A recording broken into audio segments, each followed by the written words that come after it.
मित्र, एक बात तो स्पष्ट है कि प्रधानमंत्री जी को ही देश के रक्षा मंत्री पर संपूर्ण विश्वास नहीं, जो अपने आप में इस कठिन संकट की घड़ी में जब चीनी घुसपैठ भारतीय सीमा में है, वो अपने आप में गहन चिंता का विषय है।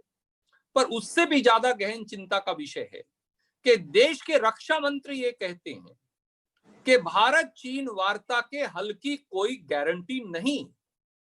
तो क्या मोदी सरकार ने ये मान लिया है कि इस वार्ता से चीनी घुसपैठ खत्म नहीं होने वाली? और अगर इस वार्तालाप से चीनी घुसपैठ नहीं खत्म होने वाली और अगर डेप्सांग प्लेन, दौलत बेग ओल्डी सेक्टर, पेंगोंग सो लेक इलाके में आज भी चीनी जमावड़ा इस मात्रा में है, तो क्या ये भारत की भूभागीय अखंडता और राष्ट्रीय सुरक्षा को खतरा नहीं? और अगर खतरा है तो सरकार क्या कदम उठाएगी, ये देश जानना चाहता है। धन्यवाद। धन्यवाद। एक सवाल सर हमारे साथी अजय बुवा साकाल से भेजा है। वो पूछते हैं कि चीनी घुसपैठ का आकलन करने में किस लेवल पर फेलियर रहा, इसकी जिम्मेदारी किस पर है, यह जानने के लिए कांग्रेस पार्टी इंक्वायरी कमीशन द्वारा जांच की मांग क्यों नहीं कर रही? सबसे पहले तो मैं ये कहूंगा मेरे आदरणीय मित्र को कि हमारी फौज के जर्नल्स, वो चाहे जनरल डीएस हुड्डा हो जो ऑपरेशनल कमांडर इस इलाके के रहे हैं और डेकोरेटेड सोल्जर हैं, कारगिल में के हीरो भी हैं हमारे, और ये पूरा जो पुलवामा हुआ था उसके भी हीरो हैं। इसके साथ साथ जनरल पनाग, जनरल मेनन, हमारे पूर्व सेना अध्यक्ष जनरल बीपी मलिक और ना जाने कितने और सेना अधिकारियों ने स्पष्ट तौर से कहा है कि मोदी सरकार का पॉलिटिकल फेलियर है, इंटेलिजेंस फेलियर है, जिसकी वजह से चीनी घुसपैठ हो पाई। सवाल यह है, उसकी जिम्मेवारी तो निश्चित हो, परंतु भारतीय सरजमी से चीन को पीछे धकेलने के लिए क्या निर्णायक कदम उठाए जाएंगे, इसका जवाब प्रधानमंत्री जी को देना होगा। धन्यवाद सर। अगला सवाल बिलाल सब्जवारी है, स्वराज एक्सप्रेस से। बिलाल पूछे सवाल। सर मेरा सवाल है कि जिस विस्तार से रणदीप जी आपने सभी तथ्यों को सामने रखा, और ये वो तथ्य हैं जो सिर्फ पहली बार नहीं निरंतरता में सामने आ रहे हैं, इन सब के बावजूद क्या आप मानते हैं कि ये समय राष्ट्रीय सुरक्षा के दृष्टिकोण से और जिस तरह से भारतीय संप्रभुता का सवाल है, राष्ट्रीयता का सवाल है, सीधा सीधा प्रधानमंत्री और सरकार से सीधे सीधे इस्तीफे मांगने का विषय है? देखिए, प्रधानमंत्री की जवाबदेही जरूर सुनिश्चित होनी चाहिए। आज जब चीन ने भारत में घुसपैठ कर रखी है तो पूरा देश इकट्ठे खड़ा है। कांग्रेस पार्टी ने एक बार नहीं, देशवासियों की ओर से और पार्टी के हर कार्यकर्ता की ओर से लगातार ये कहा है कि हम सेना के साथ एकजुट हो खड़े हैं और सेना जो करेगी हम उसके साथ हैं और सरकार जो करेगी हम उसके साथ हैं। अब निर्णय सरकार को करना है। जब देश के रक्षा मंत्री ही आगे बढ़कर ये बयान देते हैं कि भारत चीन वार्ता से हल निकलेगा या नहीं निकलेगा, इसकी कोई गारंटी नहीं, जब देश के रक्षा मंत्री ही चीन की घुसपैठ के कब्जे को स्वीकार करते हैं जो बिल्कुल प्रधानमंत्री के बयान के विपरीत है, तो ऐसे में प्रधानमंत्री मौन धारण क्यों किए हैं? देश के प्रधानमंत्री के तौर पर सबसे पहली जिम्मेवारी उनकी है और देश के लिए, देश हित के लिए, राष्ट्रीय सुरक्षा के लिए, संप्रभुता की रक्षा के लिए उठाए गए हर कदम में हम सरकार और सेना का समर्थन करेंगे, पर ईश्वर के लिए भ्रम जाल फैलाना बंद कीजिए।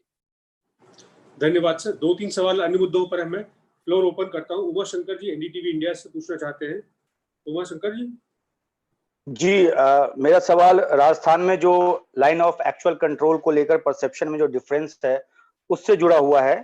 हालांकि अशोक गहलोत जी ने काफी अपनी जमीन वापस हासिल कर ली है, लेकिन एक बार बार सचिन पायलट खेमे से ये कहा जाता है कि एक तरफ से कांग्रेस की तरफ से ये कहा जाता है कि उनको वापस आना चाहिए और दूसरी तरफ से कार्रवाई पे कार्रवाई की जाती है।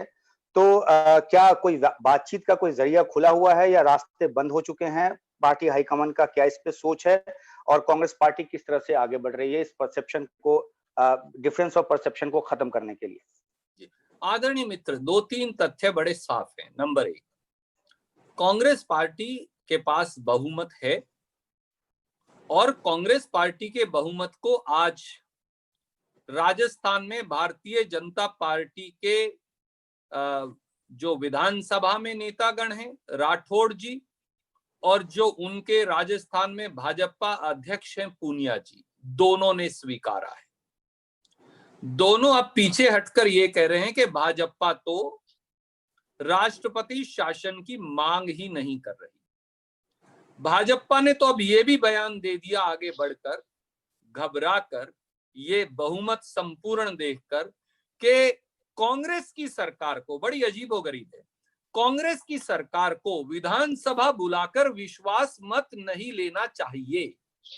भाजपाई षड्यंत्र का राजस्थान की सरकार गिराने का भंडाफोड़ उनके इस दो बयानों से ही हो जाता है। जहां तक नाराज कांग्रेस विधायकों का प्रश्न है, हमने उन्हें पहले भी राय दी थी, मीडिया के माध्यम से वार्तालाप नहीं हो सकता। आप महत्वपूर्ण अंग हैं प्रजातंत्र का, हम इसको स्वीकारते हैं, परंतु परिवार का मामला परिवार में बैठकर सुलझेगा, मीडिया में बयानात से नहीं सुलझ सकता।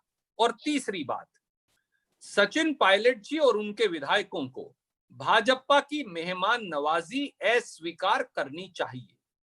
जिस प्रकार से हरियाणा की भाजपा सरकार हमारे कांग्रेस विधायकों की मेहमान नवाजी में लगी है, यह अपने आप में अप्रत्याशित और चौंकाने वाला है। जिस प्रकार से सैकड़ों की संख्या में हरियाणा पुलिस कांग्रेस के विधायकों को भाजपा की सरकार और पुलिस संरक्षण दे रही है, यह अपने आप में सनसनीखेज है, अप्रत्याशित है, नाकाबिले मंजूर है।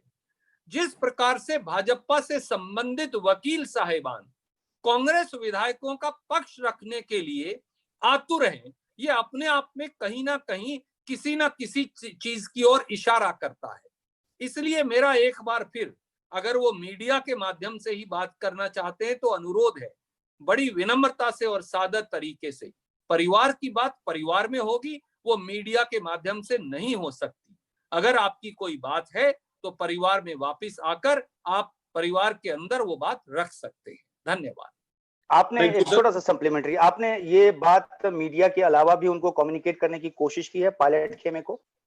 आदरणीय मित्र, मैंने एनडीटीवी और सब टेलीविजन चैनल्स को एक नहीं अधिकों बार कहा है कि आधा दर्जन बार से अधिक कांग्रेस नेतृत्व ने उन सचिन पायलट जी से बात कर परिवार में वापस लौट अपनी बात रखने के लिए कहा है।